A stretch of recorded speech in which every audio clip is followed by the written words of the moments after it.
ABCD. A, B, C, D, E, F, G, H, I, J, K, L, M, N, P. Ito, oh. Sige. Ito mo tama. A, B, C, D, E, F, G, H, I, J, K, L, M, N, P. Q, R, S, T, U, V, W, X, Y, and Z. Now I know my ABCD. Please, I must. Very good. Another one. A, B, C, D, E, F, G, H, I, J, K, L, M, N, P, Q, R, S, T, U, V, W, X, Y, and Z. Now, Hello mga mi! Good morning! So eto nga pagbaba ko ng kwarto, nadatnan ko agad din.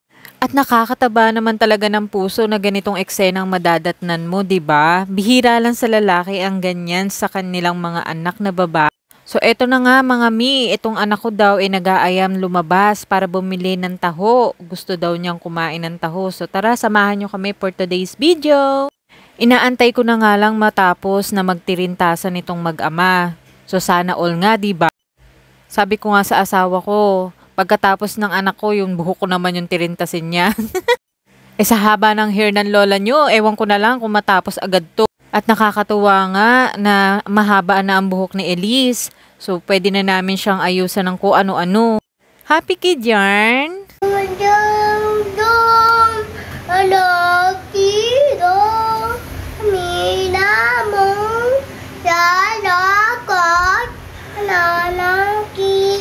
Wasawap, maiwap, mahuli sa pagkasalanan ko. Very good. Ayun na. Ganda na. At ayan, natapos na nga ang mag-ama. So eto, lalabas na kami. Samahan nyo kami. Hindi na nga sumama ang asawa ko kasi magtatapon daw siya ng basura. So kami na lang daw ang bumili. Buti na nga lang kamo at may suki kaming bilihan ng taho dito sa may labas. Malapit sa guard. Kapag umaga lang siya nandun, kaya kapag gusto ni Elise, bibili na lang kami dun sa labas. So eto nga, naghagdan na lang kami, di na kami nag-elevator para exercise, di ba? So every morning nga, ito yung routine naming mag-ina. Ang maglakad sa labas para bumili ng taho! Yeah! See? Tas dito nga sa open parking, everyday nag-aantay siya ng may mga bird. At nakakita nga siya ng bird. Ganyan yan, pag nakakita ng bird, pupuntahan niya, tas kukunin niya. Syempre, ibon yun, lumilipad. Tapos, pinapakuha niyang pilit. Sabi ko, lapitan niya. At masunurin naman talaga tong anak ko. Kaso, paglapit niya, tiyanan! At lumipad na nga. May nantira pang isang ibon. Sabi ko, kunin niya. Ayaw lumapit. Eto nga, habang nagbo-voice over ako, Mami, gusto ka bird? o diba, sanay na mag-voice over. Pinapakuha nga sa akin, sabi ko lumipad na anak. Tapos ang sabi niya, Mami, bili SM. And Mami is bird.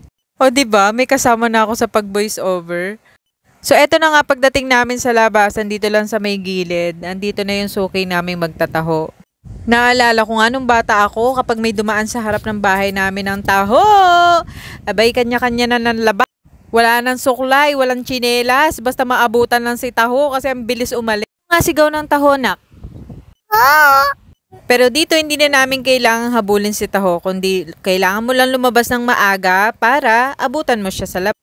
At ito nga, nakabili na kami ng 2 taho. 2 nga yung binili ko kasi yung tatay niya gusto din. So yung kay Elise, walang sago, yung sa tatay niya. So kaya 2 lang kasi nga tig-20 yung binili ko, malaki na. Hindi naman nauubos ni Elise yun. So yung tira ni Elise, ako nang kakain. Diet din naman ang Minyo. Mami. At ito na nga, excited na siyang umuwi para kainin ang kanyang taho. Mami. Okay baby, wait lang. Ate, open na door. O diba, ang galing niya mag-voice over. Abay, Titi May.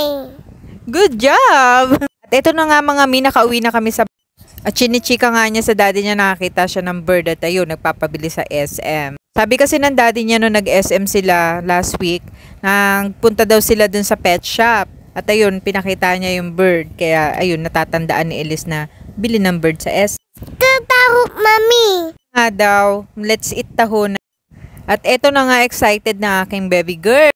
A big one. Yes, baby, big naman yun sa inyo, pareho ni daddy. So, kukuha nga ako ng lalagyan kasi itatransfer ko yung kay Elise para makakain siya ng maayos. Dalawang tig 20 pesos nga yung binili ko. Pagka 20 pesos yung binili mo, yan may takip na. Kitang-kita mo naman, ang saya ng bata. Hey, I have. O diba, nautusan mo na talaga mag-voice over. Mas gusto nga niya na mag-isa siyang kumakain. Which is nakakatuwa naman kasi sa murang edad niya, marunong na siyang kumain mag-isa. At ang gusto ko pa dito kay Elise, yung marunong siyang kumain ng hindi makalat. Ayaw na ayaw nga niyang may natatapon. Kapag may natapon agad, sasabihin niyan, Mami, get wipes. O diba, ang syala niya.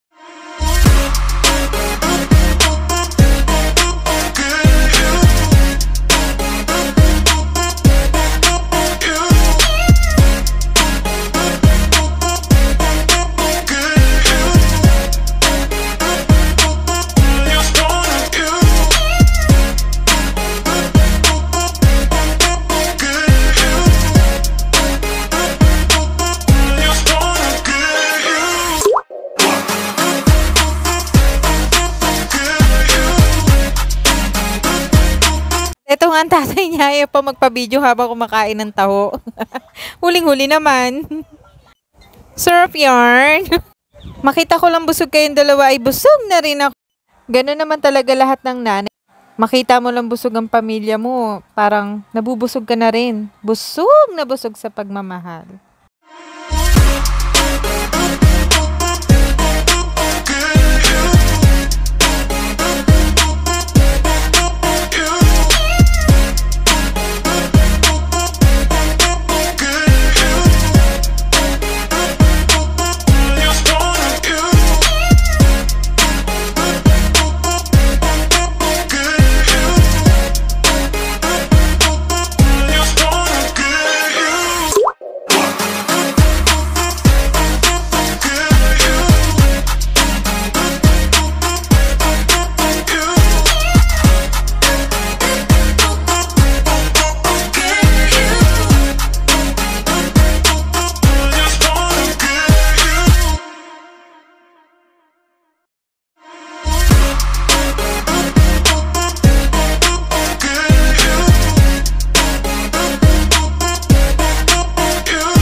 At dito na nga nagtatapos mga mi ang ating video for today's. Thank you for watching. Bye-bye!